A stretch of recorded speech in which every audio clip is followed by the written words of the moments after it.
aguas en los ríos, que se secaron los pozos.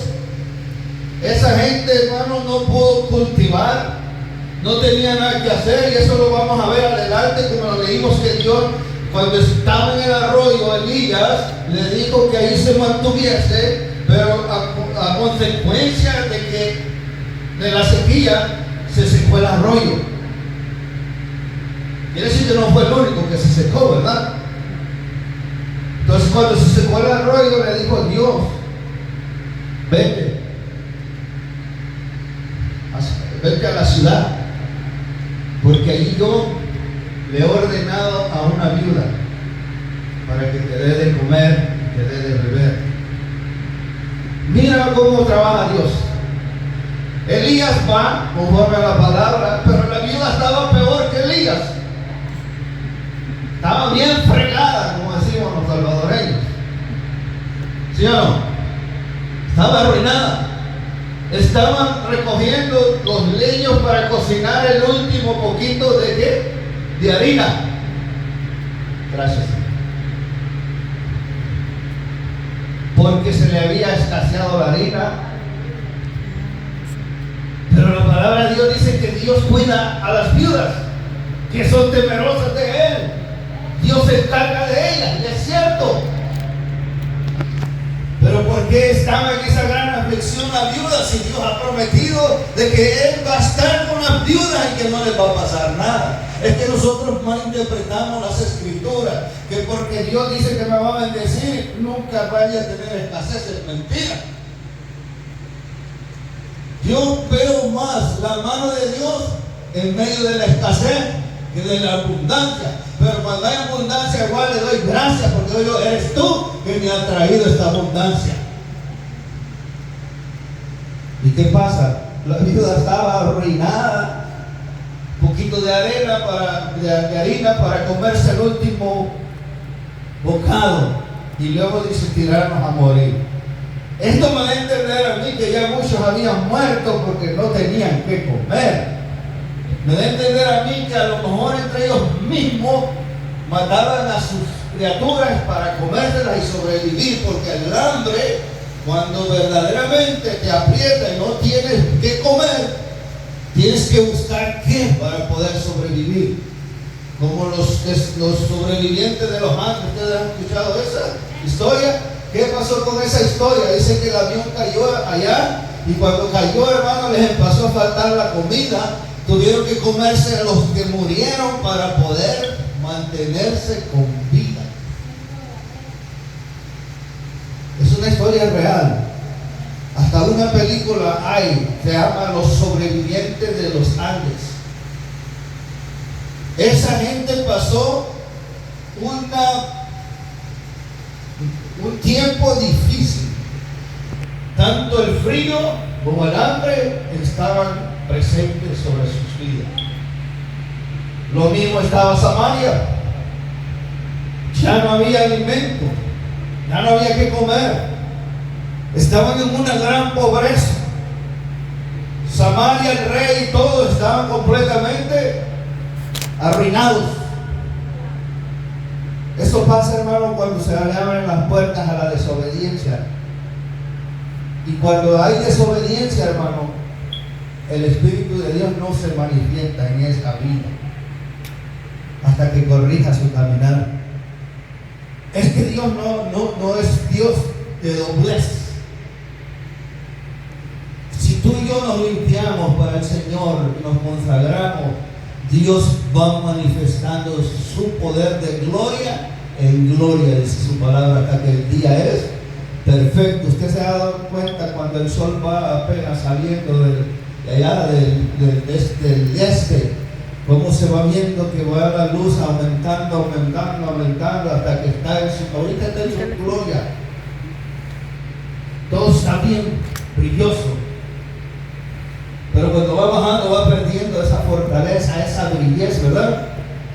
Entonces la vida del Evangelio es similar. Si tú más te consagras y tú no obedeces a Dios y tú te consagras y buscas comunión en oración al Señor, en ayuno, Dios va a fluir a través de tu vida. Y cuando vayas a predicar el Evangelio, el ayuno te va a hacer grande, pero te va a ayudar a que sujetes la carne, por la cual hacemos morir los deseos carnales. Por eso Dios decretó el ayuno. Cuando le dijeron a aquellos fariseos: hey, ¿por qué los discípulos de Juan y tus discípulos ayunan y tus discípulos no ayunan? Le dijo. ¿Por qué los discípulos de Juan sí y tus discípulos no ayunan? Y Jesús le dijo: ¿pueden estar tristes los que están de bodas o de luto? Le dijeron: pues no. Entonces Jesús dijo: pero vendrán días que cuando el esposo les será quitado, y ahí viene el decreto, entonces ayunarán. Y eso lo vemos en el libro de los Hechos. En el capítulo 13 dice que la iglesia oraba en ayuno, en oración y en ayuno se mantenían. Y en ese momento que ellos ministraban al Señor en ayuno y oración, el Espíritu de Dios se manifestó, habló y dijo: apártame a Pablo y a Bernabé, para el cual yo los he llamado. Se ve claro que Dios trata con una iglesia que se somete a Él en espíritu y en verdad, y que el Espíritu de Dios toma control, dominio de aquellos que le buscan y someten en ayuno y oración al Señor. Y no solo está ese caso en el Antiguo, en el Nuevo Testamento, hombres que ayunaron. Había un hombre que iba a pasar por medio, creo que recoger madera, no me acuerdo muy bien, pero dice que ayunó para que Dios le diera protección, y Dios le dio la protección. Hermano, quiere decir que el ayuno es un acto de humillación a Dios, que a Él le agrada. ¿Cuántos dicen amén? No oigo mucho amén. Y esto que todavía no hemos llegado a lo más. No, ya estamos terminando, hermanos. No se preocupen. Mira, hermano, este pueblo fue de más a menos. ¿Por qué? Porque el que cayó primero fue el rey en la desobediencia. Usted sabe de que todos los gobiernos, los líderes, las iglesias, o vamos a hablarlo global, ¿no? Todos están dirigidos por un cabeza, un líder. No importa que sea una fábrica, que sea un gobierno, hasta una nación tiene un cabeza, el presidente. ¿Sí o no? Sin embargo, si el presidente no es temeroso de Dios, esa nación va a estar completamente hundida en el pecado, sin temor de Dios, desamparada. Igual es la iglesia del Señor, mucho más, porque Dios está en medio de su pueblo. Todavía adentro de la iglesia es cuando nosotros, los que queremos ser líderes, tenemos que poner los pies en el evangelio, como dice el Señor. Amén. Entonces, hermano, el Señor le dice a Elías: ve, ahí está una viuda, ella te va a dar de comer. Y Juan, si ella estaba cocinando su último poquito de comida que tenía, imagínate. Entonces, ¿qué pasa? Elías le puede haber dicho a Dios: pero ¿por qué me mentiste? ¿Por qué tú me dijiste que esta señora me va a dar de comer y está peor que yo? Mira, teniendo está un hijo y tiene nomás para darle de comer al hijo. Señor, ¿pero qué pasó? ¿Fuiste tú que me hablaste o me equivoqué? ¿Qué pasó? No entiendo. Eso nos pasa hoy en día a nosotros. Muchas veces no entendemos cómo Dios obra. Hasta que ya nos pasa, dice: oh Dios mío, perdóname. Verdaderamente este era lo que tú me querías enseñar. Y yo te estaba preguntando cosas que no. Y a lo mejor tú dijiste: no me preguntes cosas que no sabes.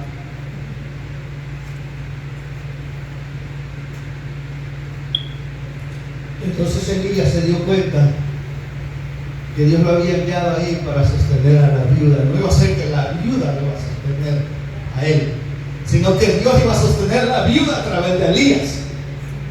Porque Dios sabía, mira qué amor tan grande Dios, que a la viuda se le estaba acabando el alimento.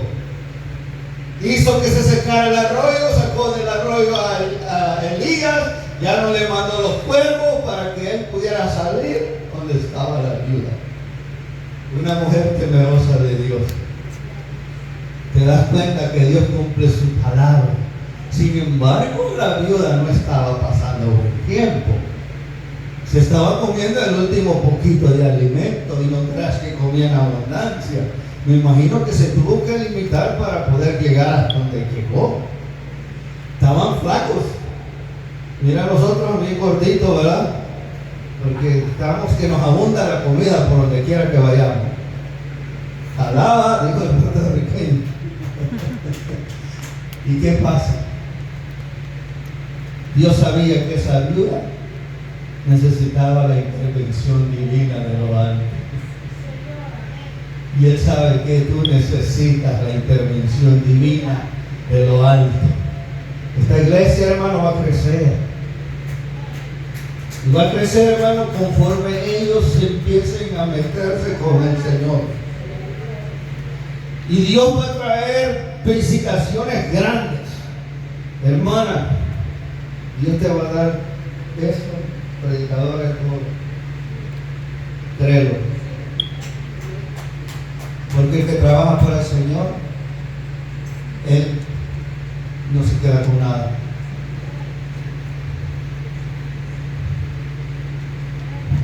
De estas son las iglesias que Dios se agrada. De las más pequeñitas, humildes, de las que creen que nunca se van a levantar. ¿Sabes por qué? Porque el Dios de nosotros no trabaja con montones, trabaja con gente humilde, con gente poquita, que le dijo a Gedeón: Dios, mira, no te lleves esto, porque son muchos, si no Israel va a decir que por sus fuerzas yo los salvé. Israel va a decir: nuestras fuerzas nos salvaron. Llévatelos más pocos, llévalos a las aguas. Y si ellos andan en las aguas como perros, a esto llévate. Porque Dios no necesita del montón, necesita de aquellos que verdaderamente digan: heme aquí, Señor, envíame a mí. Aquí estoy, tú me llamaste por un propósito, por algo que tienes en este evangelio glorioso, Señor. No va a ser fácil, yo lo sé, pero aquí estoy en tus manos. Y yo le digo a Dios: aquí estoy, Señor, úsame como tú quieras, para que tu nombre sea exaltado en medio de mis hermanos, para que la gente vea que tú eres real. ¿Y qué pasó con la viuda?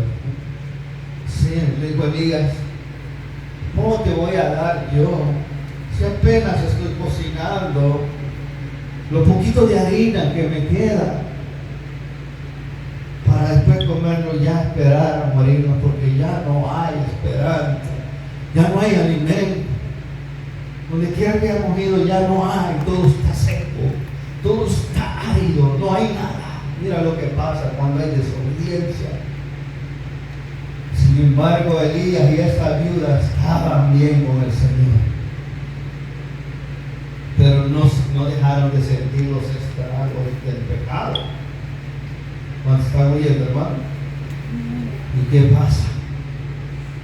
Cuando le dijo a esta viuda, le dijo: ven, no te preocupes, no temas, ven y cocina, pero me traen a mí la torta. Está viendo que solo tenían para dos, pero me traen a mí la torta, como queriendo decir: la otra la pueden partir en mitad ustedes, pero tráemela a mí. Qué lindo es el Señor, ¿verdad? ¿Y qué pasa? Porque así ha dicho de Jehová: no temas, mujer, porque así ha dicho Jehová, que esa harina y ese aceite no cesará hasta que Jehová quite la sequía. ¿Cuántos alaban al Señor? Porque esos obedientes se sostuvieron, aunque sintieron los estragos de la rebeldía de los demás, pero Dios los guardó, no los dejó aguantar hambre. ¿Y qué va a hacer Dios con su pueblo que le sirve, que le gusta, que muestra ese interés por ir a la iglesia, por ir a aprender más y a llenarse del conocimiento de la palabra. No es en vano, hermano, que estás aquí. A Dios le agrada, Dios te lo va a pagar con creces. ¿Por qué? Porque entre más tú te inclinas a Él, más Dios te va a bendecir espiritualmente, hermano. Eso ha sido todo, que el Señor me lo bendiga. La moraleja es, hay que obedecer a Dios antes de que venga el declive. Mantengámonos obedeciendo, agradando a Dios, para que nuestras vidas no anden cabizbajas. Que el Señor les bendiga a todos, y esto ha sido todo. Dios me la bendiga. Amén.